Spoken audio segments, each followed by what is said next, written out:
targeting the most vulnerable. Those displaced by Nigeria's deadly Boko Haram insurgency were queuing for rations when two female suicide bombers detonated their explosives. At least 56 people died, dozens more were injured. Majority of the casualties are children and women, and they are responding for treatment.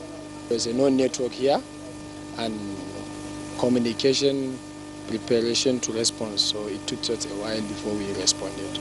But thank God we can be able to at least brought about 78 injured here. The attacks took place in a camp for around 50,000 internally displaced people in the northeast town of Dikwa in Borno State, the centre of Boko Haram's Islamist insurgency.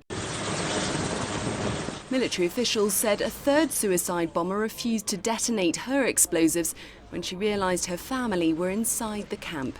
She surrendered to authorities and is under arrest.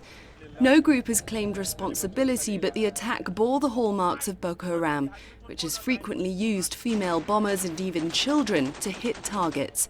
The group's 6-year insurgency has killed around 20,000 and displaced 2.5 million people. Clementine Logan, CCTV.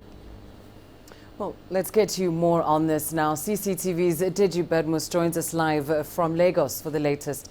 Deji, can you just start by giving us any more details on these suicide attacks? Of course, one of the questions is, where did these women come from?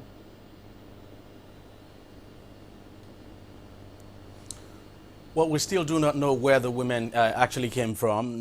That has not been revealed by authorities, and despite the fact that the military is still holding on to one of the girls who refused to detonate her own explosive. But what we do know is that the girls actually mixed up with IDPs inside the IDP camp. And of course, in a situation where you have 50,000 persons inside the IDP camp, it would have been difficult to identify who the suicide bombers were before they detonated their explosives. The Nigerian National Emergency Management Agency has actually issued a statement saying 58 persons died in the attack and 78 were injured.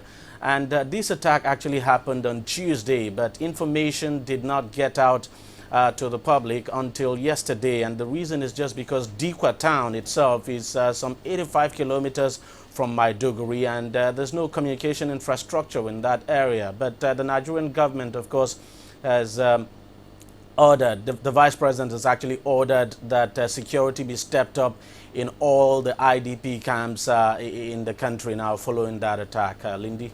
Well, Deji, we've also been hearing rather worrying reports that 2 Nigerian soldiers have been arrested for allegedly supplying Boko Haram with arms. Could you give us more information on this? Well, that was actually revealed by the spokesperson of the military, and he identified them as black sheep in the army, identified them, gave their names actually to be one Eric Nwokorie and the other one as Fortune.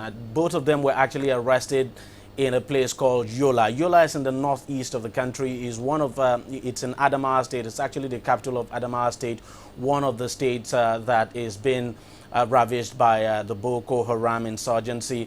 Now, both of them were arrested at a park. They said they were actually shipping the weapons now to an unknown destination, and the military has come out to say it suspects that these individuals, the military officials, were taking the weapons to Boko Haram. Now, both officials actually work for the explosives ordnance unit of the military. Now, the military also gave it gave a list of the items it recovered from these individuals to be a smoke grenade, 2,136 live rounds of 7.62 ammunition, 50 live rounds of 7.6 mm NATO ammunition, and of course AK-47 rifles, Browning machine guns, and several others.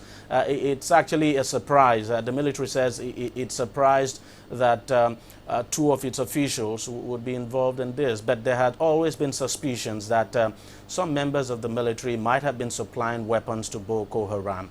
Well, thank you for that update. Deji Bedmus live for us there in Lagos.